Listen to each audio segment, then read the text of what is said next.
Okay, so what is the current diagram which you're seeing on the screen? This is a glimpse of how a CI/CD pipeline should look like. What are the basic steps you must have in that CI/CD pipeline? This is again the minimalist understanding of what are the stages we have in CI/CD. There can be more, there can be less based on the different companies and the use cases. But more or less, this is the stages which you should have if you want to call your pipeline as an ideal CI/CD pipeline, right? And the CI/CD pipeline, there are two things. One is CI, continuous integration, and then you have continuous deployment, right? So continuous integration is more about continuously getting the code from the developer, then continuously scanning it for various things: security detection, dependency scanning, container scanning, SAST. Then you build it, then you run your unit test, or maybe you run unit test first, then build it, then container build and push. You build the container and you push it. Now this is not always true for all the applications. There, if you go to a real project, you may not find any container there because the project is not containerized. So for container build and push, you will have to first, the developer has to first and go and modify the architecture of the application. More sometimes it's just that, sometimes they modify it. But if it is not modified as a microservice, or it's not a microservice architecture or containerized architecture, in that case, few things will be different. For example, there will not be any Helm. Helm is only there for a containerized environment or Kubernetes deployments. So maybe instead of this, there may be something else to deploy. The jar or war or bomb file, all those things are different approaches for different type of application. But we are trying to understand the modern architecture of an application, modern CI/CD pipeline. That's the reason we are only focusing on containerized pipelines. And this is how basically it looks. So build, unit test, container build and push. Then you do Helm build and push. So till container build and push, you call these stages as CI. Continuous integration usually more or less consists of these 1, 2, 3, 4, 5, 6, 7 stages. Let's just say 7 stages.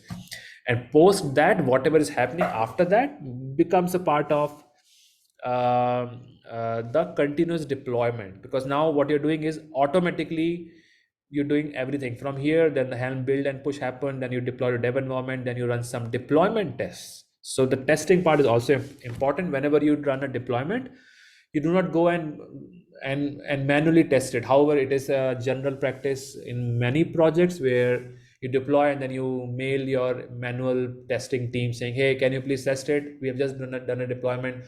And they go ahead and either manually trigger an automated pack, or they just go and manually check it. It's not good, because we are trying to do a continuous deployment. Continuous deployment means there is no manual intervention anywhere in between. That's why it's called as continuous. Continuous means no manual intervention. Okay, so this is basically what we want to achieve. So you run deployment tests, you run performance tests, then you run DAST, which is dynamic application security testing. This is part of the again security scan, but this is something DAST is always executed at the on the deployed version of the application. It cannot happen on the source, and these things happen on the source. So it happens here, but it is actually part of the same suite, which is the security or embedded security in the pipeline. Then you have to do and deploy to UAT environment, and after that it becomes the choice of the project whether they want to do a continuous deployment. That means they want to deploy directly this to the production, or they want to validate and manually do it, right? So this, whether you do this automatically, auto or manual, it is something which a project decides. Because if let's say your project is not that mature, you have this doubt that if I just allow everything to be done published in the production just like that, things may break and then it will impact the business. If you have this doubt, then most of the projects disable this. That is, they do not automatically deploy anything into the production. They only deploy everything till UAT, and then they leave it for the business or the decision makers to deploy to production or not into the production. But the more uh, strong your test pack is, for example, this test pack, if it's very strong and it can really validate everything, then a lot of projects does that automatic deployment to production even. Okay, so this is an ideal CI/CD pipeline, and as we have seen in the previous diagram here, these are the tool chain which we use. So CI/CD, as I said, from the perspective of a DevOps engineer or release orchestration engineer, it's always about tool chain. It's not about CI/CD.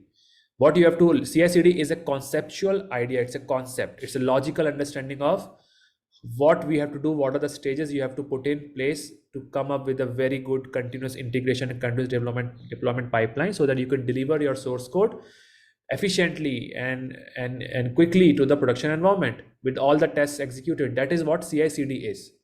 But from you guys, from your perspective as a release engineer perspective or a DevOps engineer perspective, the tool chain comes into picture, because CI/CD is a collection of lot of tools, and the tools are connected together in chain, and that connection of this chain is done by CI/CD platform. So either it's Jenkins or GitLab or GitHub or Circle CI or Travis CI, doesn't matter. It's always it's a tool, basically. It's a platform. These all are, whatever I've narrated just now, are platforms, and on those platforms you link these tools together, and that's why it's called as tool chain.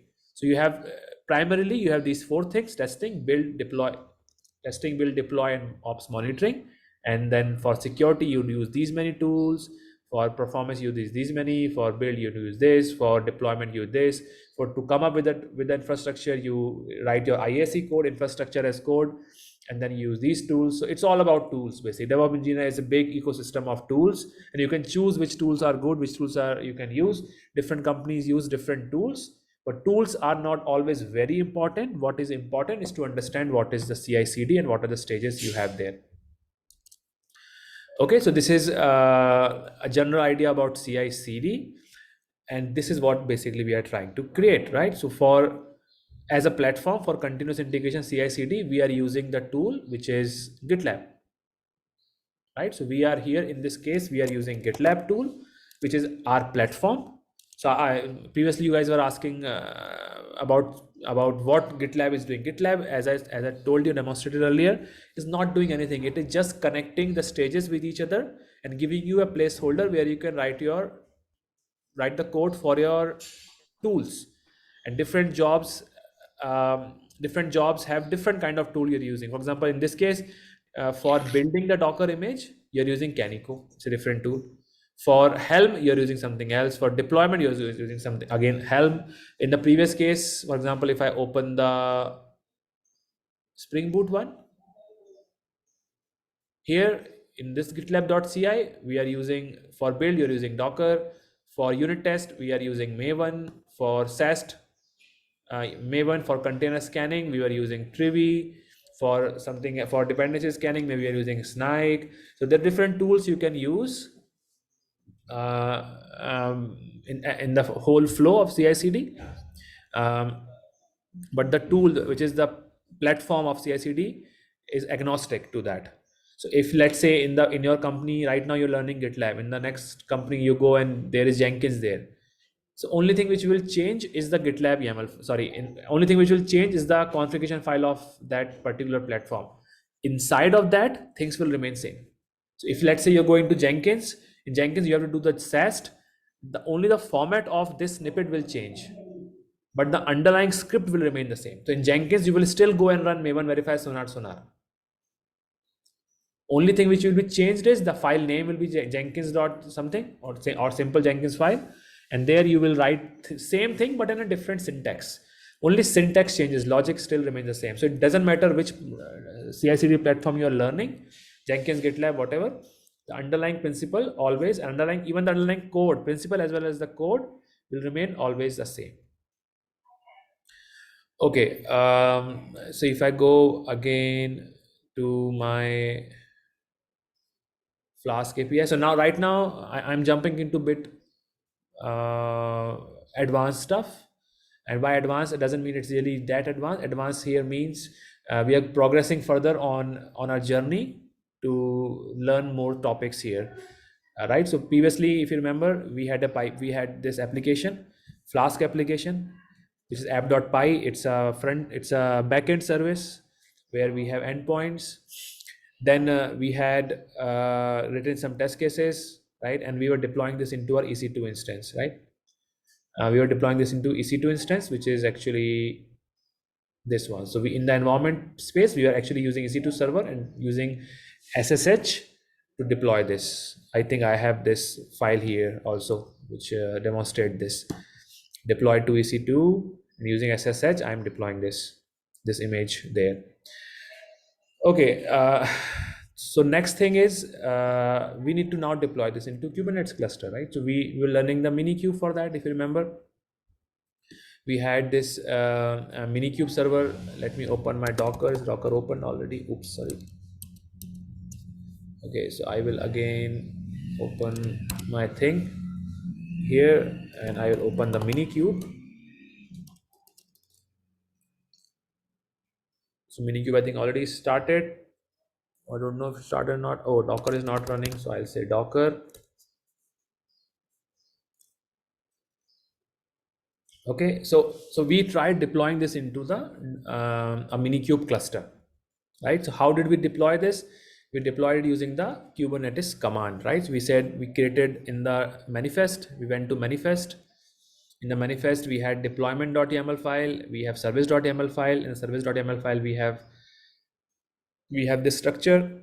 In the deployment.yaml file, we have this structure, right? Here I have mentioned what is the application and what is the version of the application which I want to deploy, what is the port which I want to open for that container, and in the service I have also explained this. And if I go back to my Miro board, this is how the connection between service and the deployment and the pod happen, right? So pod here means your deployment. A deployment creates pods and the pods are connected to the service, and one service can have connection to multiple pods and can direct traffic from there. And this service has an IP, and this IP I can access via different ways. So there are to access these services, I can have either node port, I can have load balancer, I can have port forward, I can have ingress. We tried looking port forward, we tried looking node port, we haven't seen node load balancer. We were trying, I'm not sure, did we also did ingress? Did we also do ingress? No, right? No, sir. No, we didn't do ingress. Okay, fine. So we didn't do ingress, right? But port forward is always we tried using, and node port also. I'm not sure if we have used it because this and this and this makes more sense when we are running this into an actual cluster, right? So far we have only used Minikube. We haven't used any actual Kubernetes cluster. So today my objective is to show you an actual cluster and how to create an actual cluster. Okay, so let's do that. I go and make use of AWS. So we are going to use an AWS EKS cluster to deploy our payload. Okay, let me log in. I haven't logged in here. My code is in my mobile. Wait a minute. 3. Okay.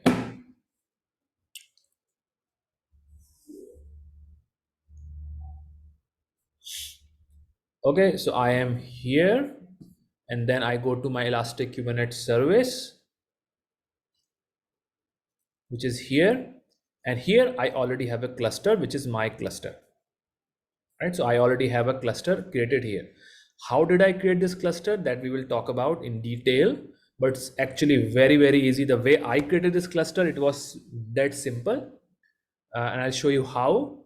But before that, let me show you a few things. So if I go here and open another project, let's say Terraform project. Can you guys see Akash, Terraform? Yes, go on. I have a question. When we were talking earlier, you said we would talk about we would do managed clusters. This is what you're talking about. This is managed clusters. जो आप Yes, बोल अभी yes, दिखा yes, रहे हो? yes, yes. This is managed cluster. देखो, if you remember, okay, right now we are talking about this part. Okay, we are talking about Kubernetes server. Okay, now this Kubernetes server can be spinned up by in many ways, right? So if we talk about Kubernetes server here, the Kubernetes can be done many ways. One way of doing this is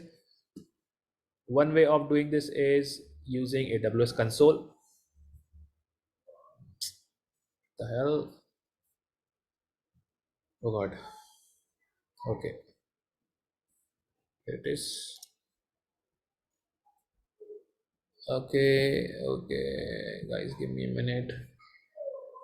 It's angry today. I don't know why. Okay, Kubernetes. So the Kubernetes can be done either in AWS console. Okay, before that, there are two ways. One is set up yourself, right? Let's say DIY, do it yourself. So do it yourself was the thing which Vinay was trying to do, right? He was always asking in the group also, I think, that he is trying to have multiple cluster, and then he's creating a master node, and then he will go and create the worker node, and then he has to deploy the control plane on those master node, and then you have to install many other things. So he has to install VPC. Okay, then node groups. Okay, and then subnets,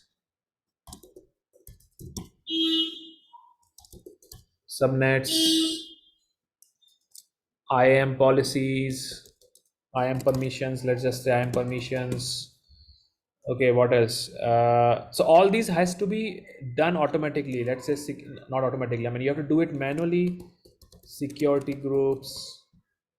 So there are many things. If you do it by yourself, let's say you're doing by DIY way, then these are the things you have to do on your own, right? I don't want to connect to all because it will take a lot of time.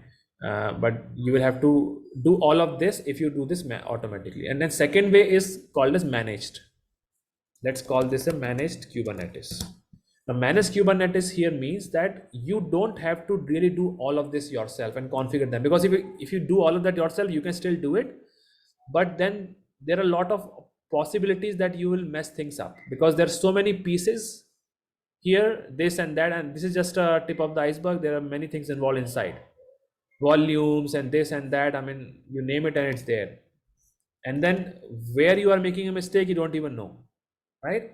So however, for learning purposes, it's good that you can try doing this, which Vinay is doing, which I appreciate that he's doing it. He's trying to do it at least. But if you don't have enough time, then I would suggest that you go with the managed Kubernetes, and that is actually how the many companies and teams actually currently use. They don't want to get involved in these things, because then if you do it yourself, then you have to manage it yourself, which is also a problem. Doing it is one time is still okay, but continue to manage it is again a problem. So you don't usually do it yourself. That means you do not have multiple EC2 instances and then configure all these things all together, right? Instead of that, you will use managed Kubernetes. That means Kubernetes provided by some cloud providers.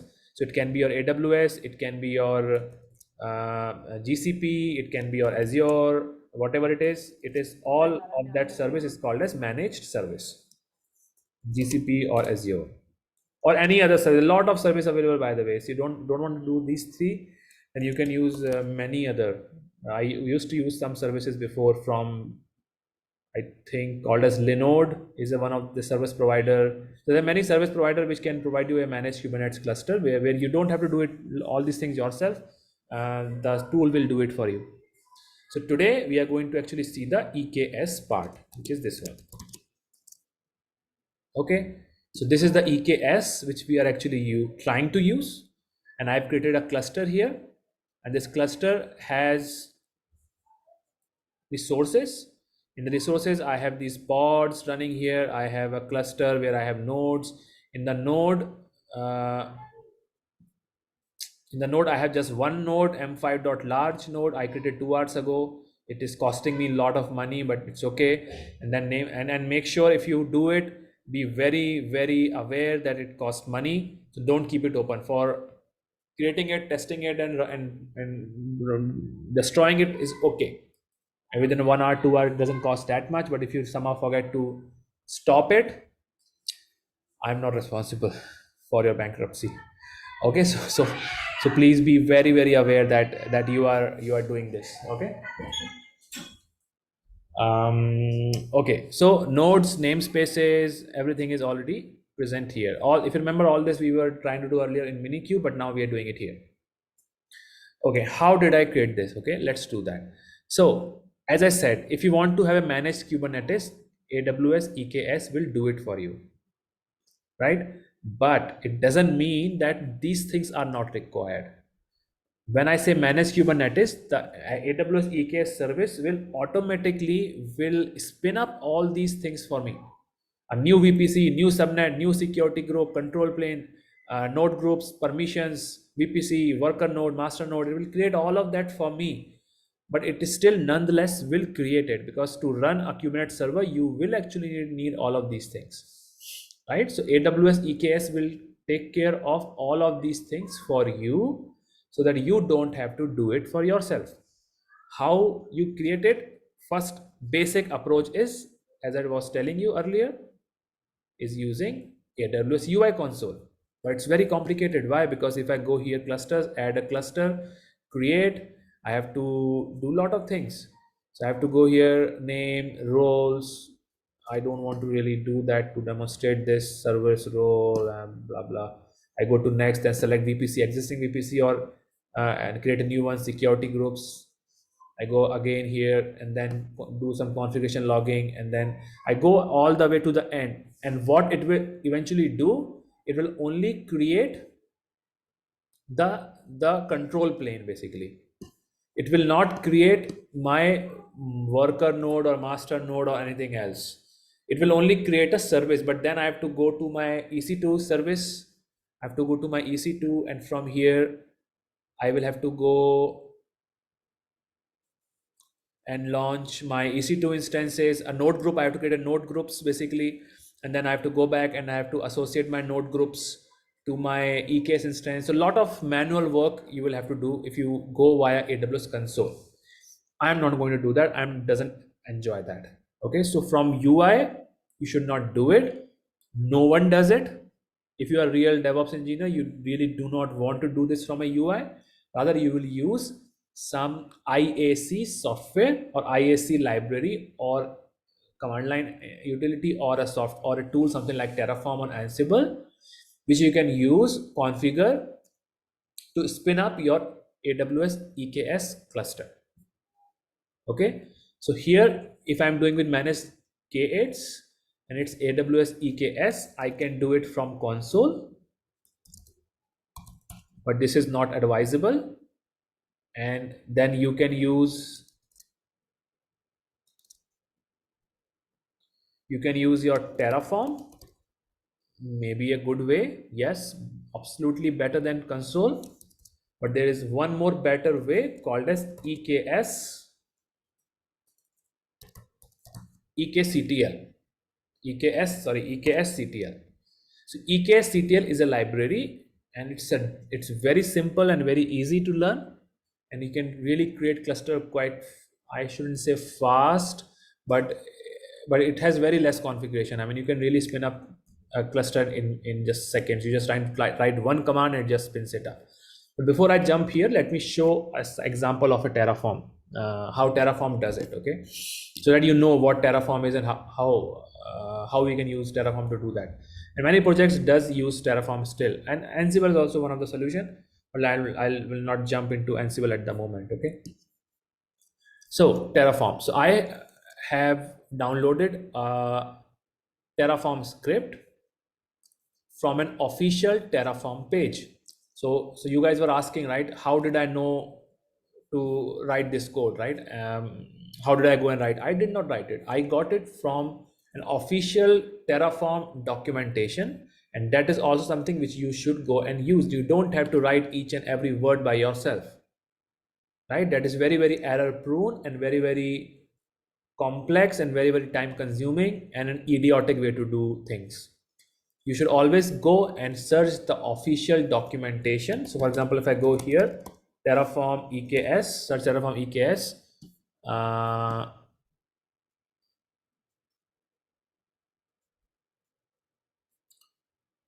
go here. So this is HashiCorp official documentation of how to provision EKS cluster. And here they have given a link to their Git repository, which is placed here, you see.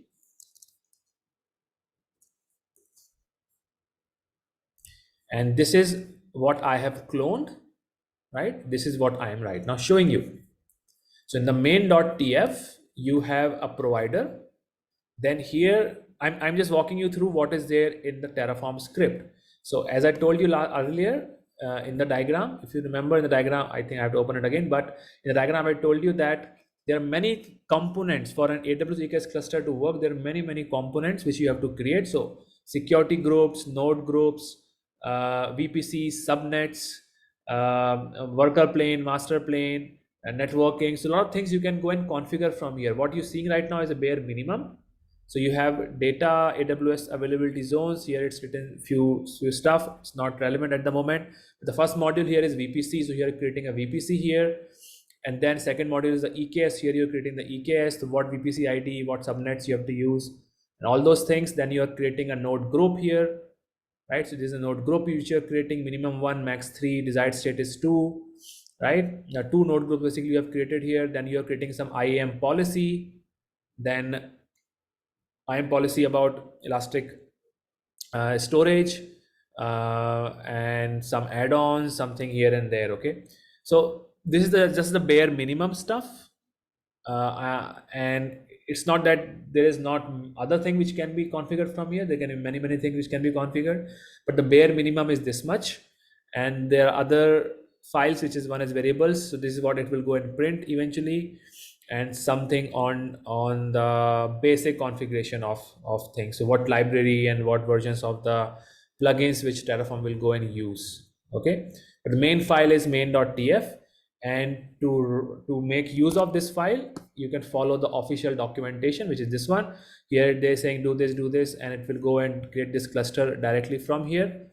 And then the same thing which you do. So you run Terraform init, then you do Terraform apply, and then you do Terraform. And once you do Terraform apply, it will go ahead and create the cluster for you.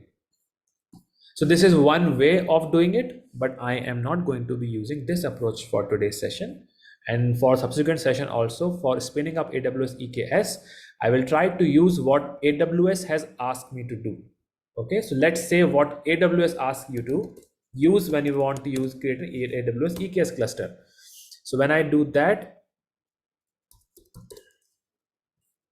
getting started with AWS EKS, right? When I go here, AWS officially asked me that if you want to spin up your first cluster, try using EKSCTL tool.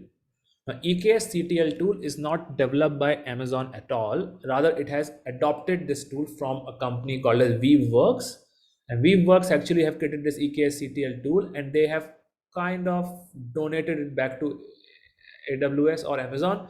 And Amazon has written their own Amazon EKS page where they want you guys to use EKSCTL, which is a very good tool. So now AWS supports it, and that's why you see this on AWS documentation. Okay, now to start with this, you have to go and install EKSCTL tool. For that, you can go to official EKSCTL.io page, which is here. Then you can from here click on get started. Here you will get a lot of code information, very basic one. So you go here. EKSCTL is a simple CLI tool for creating and managing clusters on EKS, Amazon's managed Kubernetes service for EC2, blah blah, created by Weaveworks. Okay, and you see how simple it is, right?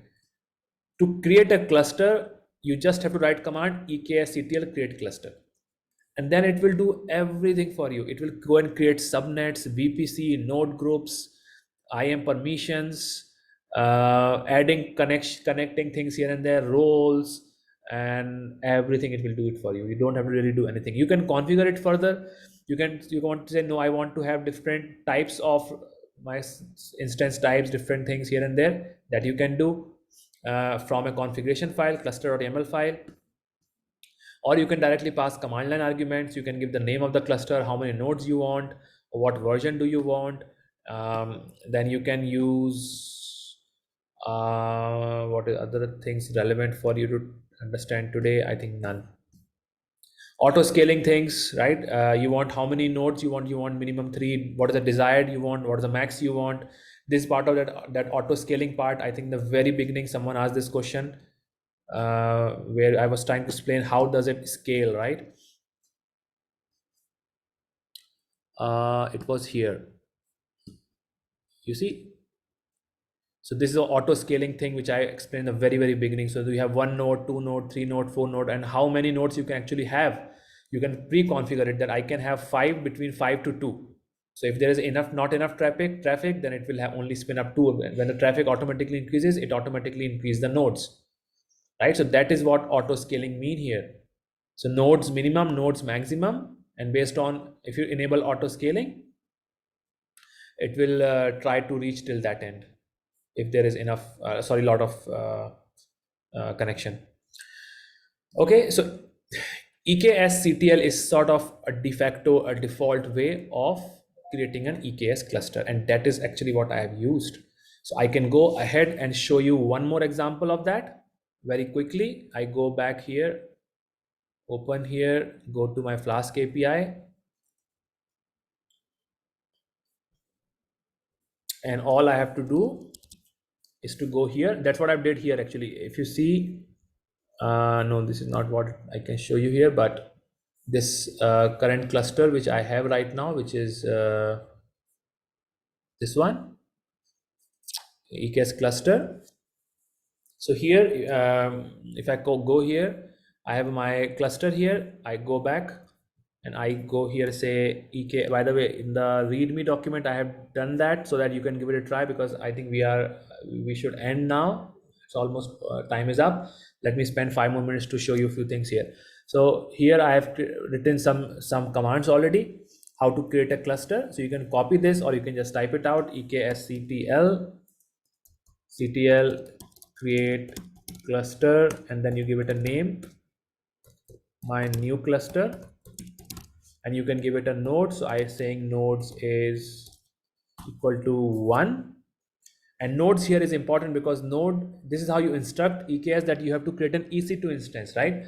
And Amazon EKS service doesn't automatically create an instance, right? It doesn't have any instance, and it's free service. It costs for EC2, right? So EKS is a service which is free, but it costs for underlying EC2 machine, which gets automatically spinned up. If I go and run this, what will happen is it will start creating the cluster. So if I go back here, let's see if we have anything here yet.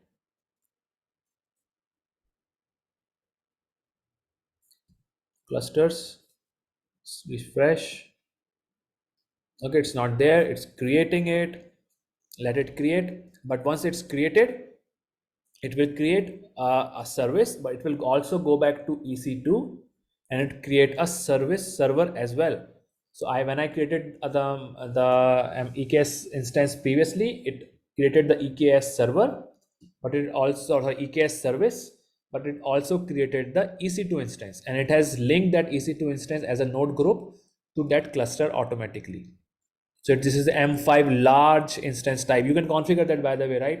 So you can configure this from if you go to the official documentation, you will see there is a way here using a cluster.yaml file. You can mention what type you want to spin up. You say M5 nano, it will spin up M5 nano, which is also okay to start with. But I'm not sure it can run in container, but still you can give it a try just for the fun of it.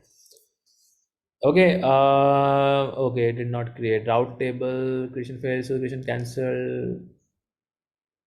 Very good.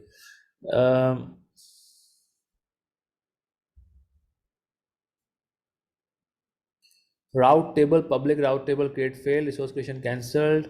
I think it cancelled because I don't know why. Huh? I don't know why, because maybe I created a cluster previously with something because of which it is not able to create now. But the previous cluster which I created, which is this one, I created just with the same example, which is just EKS create cluster. So for you, it should work as it is, but there are some configuration which needs to be done. It's not just that straightforward, because you have to go back and install EKSCTL. You need to install kubectl. Then you need to, okay, one more thing. When you go and create EKSCTL, it automatically configures your kubeconfig, right? So kubeconfig is a file which actually lives in your system, and this is where the information about all the cluster is mentioned, right? And that context thing, which if you remember, I ran some commands on context earlier. If I say clear, I say kubectl config get context.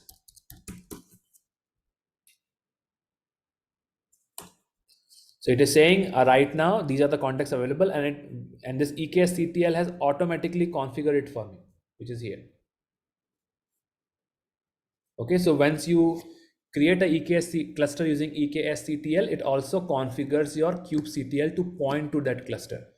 If you're not very clear about what I'm talking about, don't worry. We try to go through it tomorrow again, in tomorrow's session. So tomorrow's session is primarily dedicated towards EKSCTL and how we spin up the cluster. I don't know why the error came today. I don't know why this error has come. I have to go and see, but okay, it's gone. The console is also gone. Anyway, why the error has come, I don't know, but it should work. I think there is a clash between what I created earlier versus what it was trying to create afresh. There was some clash in between, but I'll sort it out. But this should very easily go and create the AWS cluster for you, and that is what we are going to be using a lot from this moment forward. Okay, any questions?